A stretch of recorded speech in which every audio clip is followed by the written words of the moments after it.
बिस्मिल्लाहिर्रहमानिर्रहीम। अस्सलामु अलैकुम अज़ीज़ तलबा। इंटरमीडिएट साल दोम के पहले लेक्चर के साथ मैं मोहसिन खलीक आपसे मुखातिब हूँ। हमारा आज का लेक्चर उर्दू का सबसे पहला सबक, जिसका उन्वान आपके सामने है, मनाकिब उमर बिन अब्दुल अज़ीज़,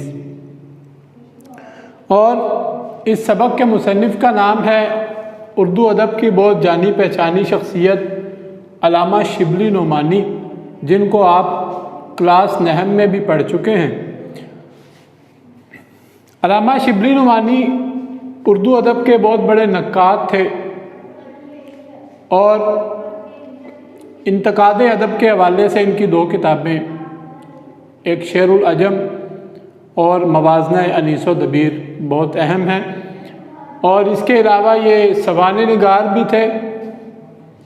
सवाने उमरिया लिखी मशहूर शख्सियात की, सवाने मौलाना रूम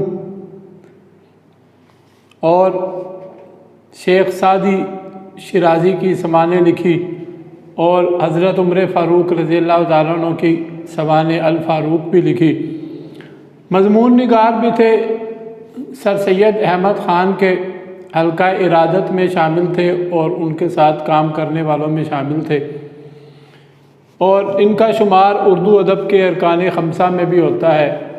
उर्दू अदब के 5 अहम अदीब, जिन्हें उर्दू अदब के सतून भी कहा जाता है, उनमें अल्लामा शिबली नोमानी का शुमार भी होता है। तो ये अल्लामा शिबली नोमानी का मुख्तसर तारुफ़ था। इनकी एक मशहूर किताब सीरतुन नबी भी है, जिसे उनके शागिर्द सैयद सुलेमान नदवी ने मुकम्मल किया। इसके अलावा अल्लामा शिबली नोमानी ने इदारे भी कायम किए। अब आगे हम चलते हैं। जिस शख्सियत का इस सबक में ज़िक्र है, हज़रत उमर बिन अब्दुल अज़ीज़, उनकी तरफ। उमर बिन अब्दुल अज़ीज़ रज़ियल्लाहु ताला अन्हु का तारुफ़ हासिल करते हैं। इस बारे में आपको मैं वज़ाहत के साथ बताऊँगा। उमर बिन अब्दुल अज़ीज़ का शुमार ख़ानदान बनु उमैया के 8वें खलीफा में होता है।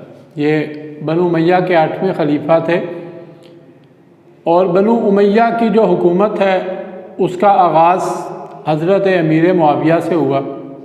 हज़रत अमीर मुआविया ने जब अपने बाद अपने बेटे यज़ीद को नामज़द किया, तो वहाँ से इस्लाम में जो खिलाफत का एक सिलसिला चला आ रहा था, जिनमें 4 खलीफा जो खुलफाए राशिदीन के तौर पर जाने जाते हैं, हज़रत अबू बकर सिद्दीक़, हज़रत उमर फ़ारूक, हज़रत उस्मान, हज़रत अली रिज़वानुल्लाहि अलैहिम अजमईन, उनके बाद हज़रत अली रज़ियल्लाहु ताला अन्हु के बाद मुतफ़िक़ा राय से हज़रत इमाम हसन को खलीफा बनाया गया, जिन्होंने उम्मत को मुत्तहिद करने के लिए खिलाफत की कुर्बानी दे दी हज़रत अमीर मुआविया के हक़ में। तो यहाँ से ख़ानदान बनी उमैया की खिलाफत का आगाज़ होता है। उसके बाद यज़ीद वाला मामला हुआ, जिसके नतीजे में सानह करबला जैसा अंदोहनाक वाक़या हुआ, जिसने आलम इस्लाम को हिला दिया। उसके बाद खिलाफत की बजाय मलूकियत का एक दौर शुरू हो गया। वली अहद बनता, जो बादशाह होता, उसके बाद उसका बेटा वली अहद। ये इस्लाम के तसव्वुर हुकूमत के ख़िलाफ़ था, लेकिन बहरहाल ये हुआ। तो यहाँ पर मैंने अमीर मुआविया रज़ियल्लाहु ताला अन्हु से लेकर उमर बिन अब्दुल अज़ीज़ तक 8 खुलफ़ा के नाम लिखे हैं। आप इनको ज़रा देखें। अमीर मुआविया थे, उसके बाद उनका बेटा यज़ीद, यज़ीद के बाद उसका बेटा मुआविया बिन यज़ीद, मुआविया बिन यज़ीद ने भी खिलाफत छोड़ दी। उसके बाद मरवान बिन हकम बन गया। मरवान के बाद उसका बेटा अब्दुल मलक बिन मरवान, अब्दुल मलक बिन मरवान के बाद वलीद बिन अब्दुल मलक, अब्दुल मलक का बेटा वलीद, और उसके बाद सुलेमान बिन अब्दुल मलक, अब्दुल मलक का ही बेटा सुलेमान वलीद की वफ़ात के बाद। और सुलेमान बिन अब्दुल मलक जब फ़ौत होने लगा, तो मलूकियत के उसूल के मुताबिक उसके बेटे को ही बनना था, लेकिन किसी ने उसको मशवरा दिया कि अगर तुम अपनी आखिरत बेहतर करना चाहते हो तो तुम अपने बेटे की बजाय उमर बिन अब्दुल अज़ीज़ को खलीफा बना दो। उमर बिन अब्दुल अज़ीज़ मिस्र के गवर्नर रह चुके थे, मदीना मुनव्वरा के गवर्नर रह चुके थे और उन्होंने अपनी सलाहियतों का लोहा मनवाया था। तो सुलेमान ने एक वसीयत लिखी और कहा कि मेरे मरने के बाद इसे खोला जाए। जब मरने के बाद वो वसीयत खोली गई तो उसमें उमर बिन अब्दुल अज़ीज़ रज़ी अल्लाह तआला अन्हु का नाम लिखा हुआ था। तो आप पहले बहुत घबराए, आपने ये खिलाफत की ज़िम्मेदारी कबूल करने से इनकार कर दिया, लेकिन लोगों के इसरार पर आपने खिलाफत की ज़िम्मेदारी उठाई और उस वक्त जो खुतबा दिया उसी ने आपके तमाम इरादे वाज़े कर दिए और आपने कहा कि मैं अगर अल्लाह के कानून के मुताबिक चलूँ तो मेरी पैरवी करना वगरना ना करना। वही बात जो हज़रत अबू बकर सिद्दीक़ ने कही थी। तो ये तो था ख़ानदान बनु उमय्या की खिलाफत, हज़रत उमर बिन अब्दुल अज़ीज़ का खलीफा बनना। अब उमर बिन अब्दुल अज़ीज़ जो थे वो बाकी तमाम खुलफा से बहुत मुख्तलिफ थे जो उनसे पहले गुजर चुके हैं। इसके आगे जाके तफसील सबक के जब हम नुकात पढ़ेंगे तो उसमें भी आएगी। हज़रत उमर फ़ारूक रज़ी अल्लाह तआला अन्हु के साथ उनका ताल्लुक़ था कि आपकी जो वालदा थी वो हज़रत उमर फ़ारूक रज़ी अल्लाह तआला अन्हु की नवासी थी। तो इस बारे में हज़रत उमर फ़ारूक रज़ी अल्लाह तआला अन्हु की भी एक रवायत मिलती है कि आप फरमाया करते थे कि काश मुझे अपनी औलाद में से वो शानदार शख्स मालूम होता जो ज़मीन को इस तरह अदल से भर देगा जिस तरह वो जुल्म से भरी हो।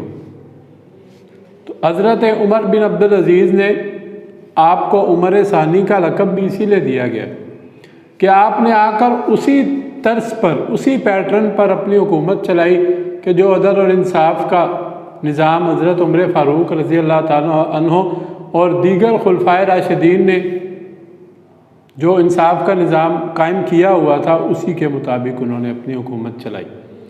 और जो हदीस मुबारक है कि एक शख्स मुट्ठी भर सोना या चांदी लेकर ऐसे शख्स को ढूंढेगा जो उसे कबूल करे, लेकिन कबूल करने वाला कोई नहीं होगा। ये आपने पेशेन गोई फरमाई थी कि एक दौर ऐसा आएगा कि लोग मालो दौलत लेकर मुस्तहिकीन को ढूंढेंगे मगर वो ढूंढने वाला कोई नहीं होगा। तो ये पेश गोई भी हज़रत उमर बिन अब्दुल अज़ीज़ के दौर में पूरी हुई।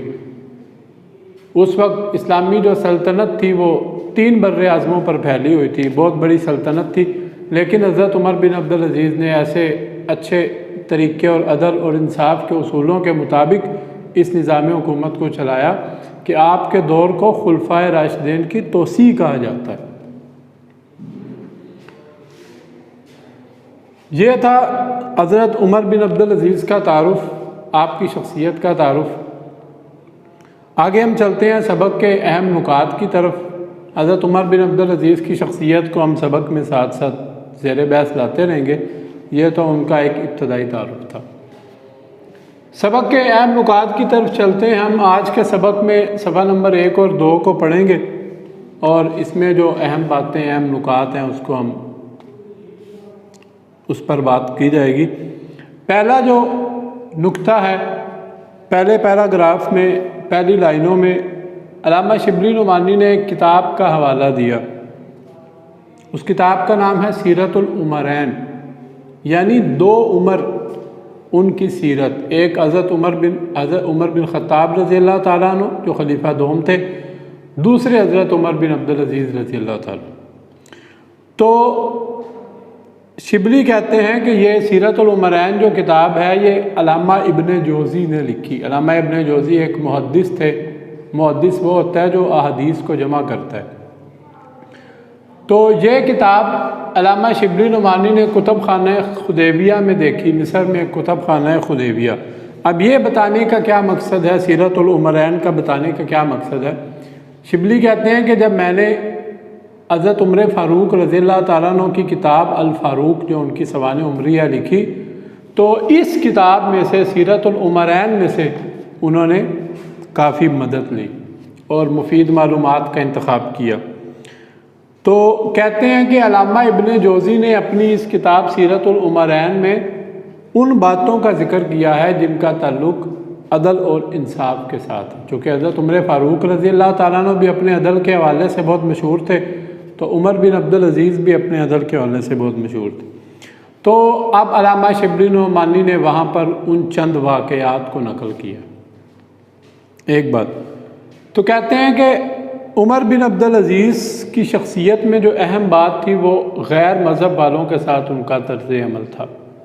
गैर मज़हब मुस्लिम सल्तनत में वो लोग जो इस्लाम के अलावा दीगर मज़ाहिब को अख्तियार किए होते हैं, यहूदी, ईसाई, कोई भी हो, वो गैर मज़हब वाले जिन्हें हम अक़लियतें भी कहते हैं, तो अक़लियतों के साथ हज़रत उमर बिन अब्दुल अज़ीज़ का जो तर्ज़ अमल था वो बहुत ही अच्छा था। इस हवाले से वो मज़हब की मुजस्सम तस्वीर थे। इसका क्या मतलब,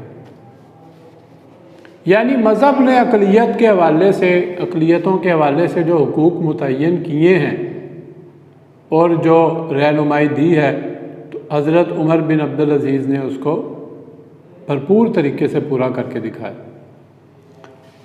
मुजस्सम तस्वीर थे और मज़हबी हैसियत से उनको उमर सानी का लक़ब दिया गया। ये बात पहले बता चुका हूँ कि हज़रत उमर फ़ारूक रज़ी अल्लाह ताला अन्हु पहले उमर थे, तो आप हज़रत उमर बिन अब्दुल अज़ीज़ को उमर सानी कहा जाता है उनकी हुकूमत की उन्हीं खसूसियात की वजह से जो उन्होंने हज़रत उमर फ़ारूक की तक़लीद में राइज की थी। तो शिबली कहते हैं कि गैर मज़हब वालों के साथ जो इनका तर्ज़ अमल था वो उनकी अपनी शख्सी हालत नहीं थी, बल्कि ये इस्लाम की तालीमात और इस्लाम का तर्ज़ अमल है। तो अब आगे जाकर वो इस हवाले से गैर मज़हब वालों के साथ तर्ज़ अमल सलूक के हवाले से वो एक वाक़या अगले पैराग्राफ में नकल करते हैं। एक दिन उमर बिन अब्दुल अज़ीज़ मस्नद खिलाफत पर बैठे थे, तो हिमस का रहने वाला ईसाई आया। उसने आकर वलीद बिन अब्दुल मलक के बेटे अब्बास की शिकायत की। ये वलीद बिन अब्दुल मलक, मैंने आपको बताया, अब्दुल मलक बिन मरवान का बेटा वलीद बिन अब्दुल मलक जो बादशाह था, उसका बेटा था अब्बास। ज़ाहिर बात है ये शाही ख़ानदान था। तो हिमस के ईसाई ने आकर शिकायत की कि अब्बास ने मेरी ज़मीन पर कब्ज़ा किया। अब अमूमन इस तरह होता है कि जब ख़ानदान खिलाफत का कोई शख्स, बल्कि जो तर्ज़ अमल हज़रत उमर बिन अब्दुल अज़ीज़ से पहले चल रहा था वो यही था कि ख़ानदान खिलाफत के लोग लोगों की ज़मीनों पर कब्ज़ा कर लेते थे और उनकी दाद रसी करने वाला कोई नहीं होता था। लेकिन जब हज़रत उमर बिन अब्दुल अज़ीज़ को ईसाई ने आकर शिकायत की तो आपने अब्बास की तरफ देखा, कहा भी बताओ क्या है। तो उसने कहा जी कि मुझे खलीफा वलीद ने, यानी मेरे बाप ने, ये ज़मीन एक जागीर के तौर पर दे और इसकी सनद भी मेरे पास मौजूद है, उसके डॉक्यूमेंट्स भी तैयार करके दिए कि ये ज़मीन तुम्हारी है। तो आपने ईसाई से पूछा कि तुम क्या चाहते हो। उसने कहा मैं आपके कुरान पाक के मुताबिक फ़ैसला चाहता हूँ। कुरान पाक का अब क्या फ़ैसला? कुरान पाक का यही फ़ैसला है कि ज़मीनें जो हैं वो उनके मालिकों को लौटा दो। कुरान पाक की आयत का तर्जुमा है। और हदीस में है कि जो शख्स किसी की बालिश्त भर ज़मीन पर भी कब्ज़ा करेगा बज़ोर ज़बरदस्ती और बेईमानी करके, उसका हक़ नहीं बनता होगा, किसी की ज़मीन पर कब्ज़ा करेगा, तो क़यामत के दिन अल्लाह ताला सातों ज़मीनों का तोक बनाकर उसके गले में डाल देगा। बहुत सख्त, यानी उसको सज़ा दी जाएगी, बहुत अजाब होगा उसे। किसी का हक़ मारना बहुत बड़ा जुर्म है, बहुत बड़ा जुल्म है। तो उमर बिन अब्दुल अज़ीज़ ने अब्बास से यह कहा कि अल्लाह का जो फ़ैसला है, खुदा की तहरीर तेरे बाप की तहरीर पर मुकद्दम है। यानी खुदा ने जो कुरान पाक में फ़ैसला कर लिया है कि ज़मीनें उनके मालिकों को लौटाओ, तो ये तेरे बाप के फ़ैसले पर ज़्यादा मुकद्दम है, और उससे ज़मीन लेकर वापस ईसाई को दे दी। एक आम शहरी की इस तरह दाद रसी करना, इससे पहले ख़ानदान बनी उमैया में इसकी मिसाल नहीं मिलती। तो ये बहुत बड़ी एक बात है।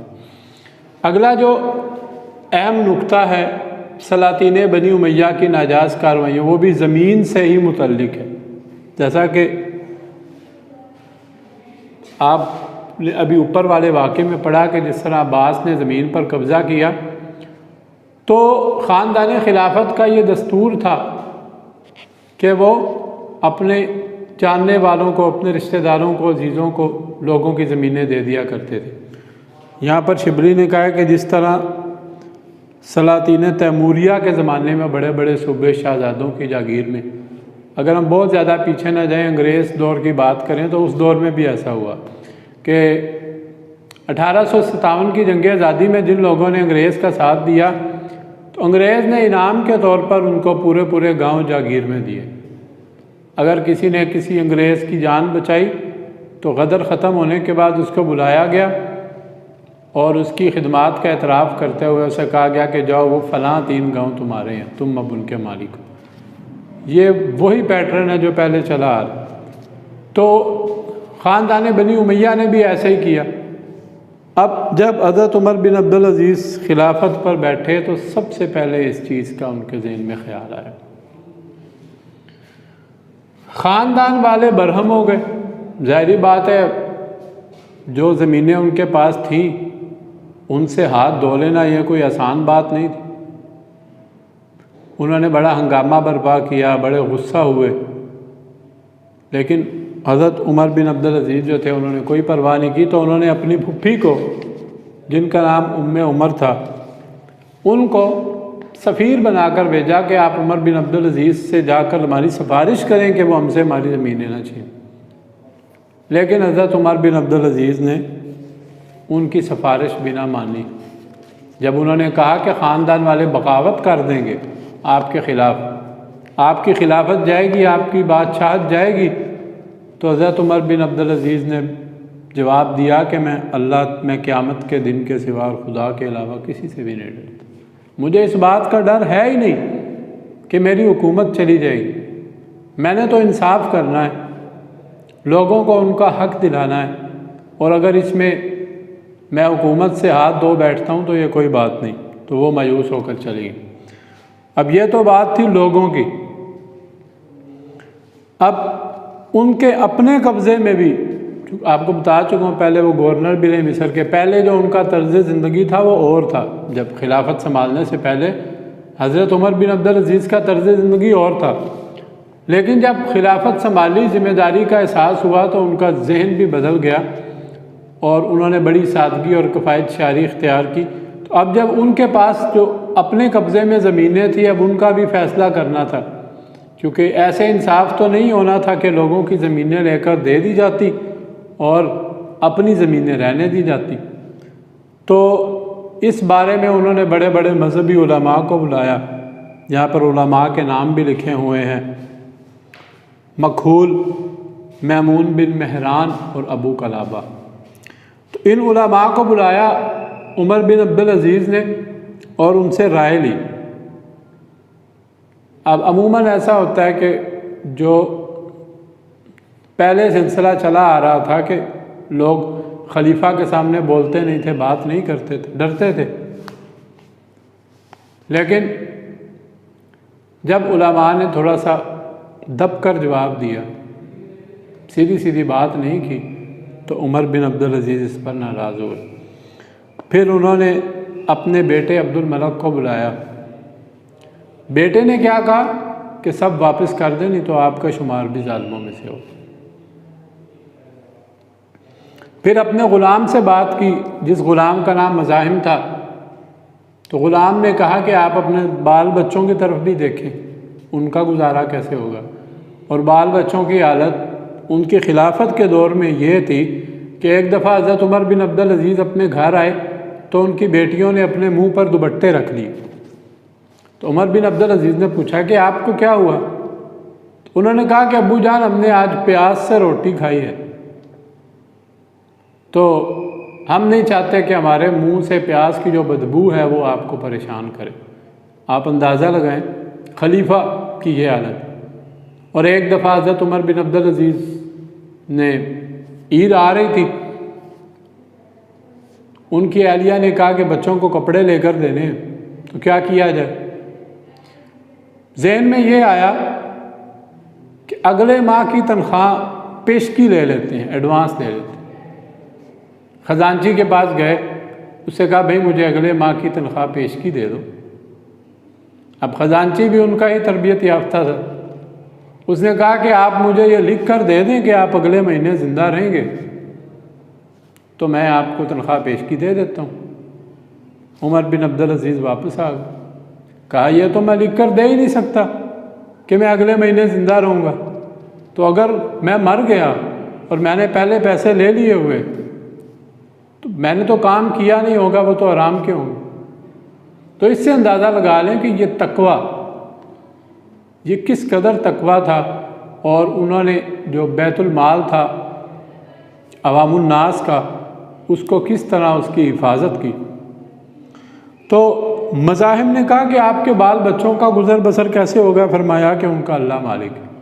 अब मज़ाहिब गया उनके बेटे के पास, अब्दुल मलक के पास, और उसे कहा कि आपके वालिद तमाम ख़ानदानी जागीरों से दस्तबरदार हो रहे हैं, ये तो बड़ा गज़ब हो जाएगा, आप लोग क्या करोगे?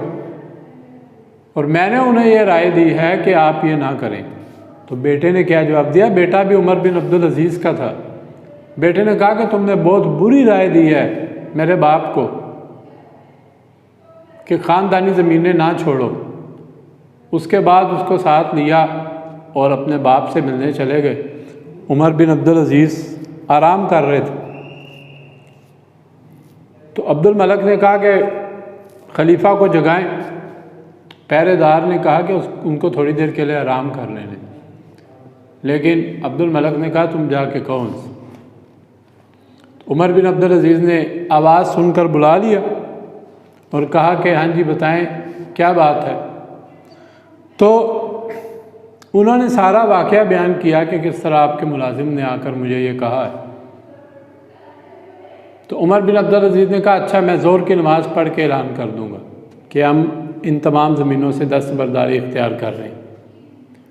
तो बेटे ने कहा कि आपको इस बात का यकीन है कि आप ज़ोर तक ज़िंदा रहें?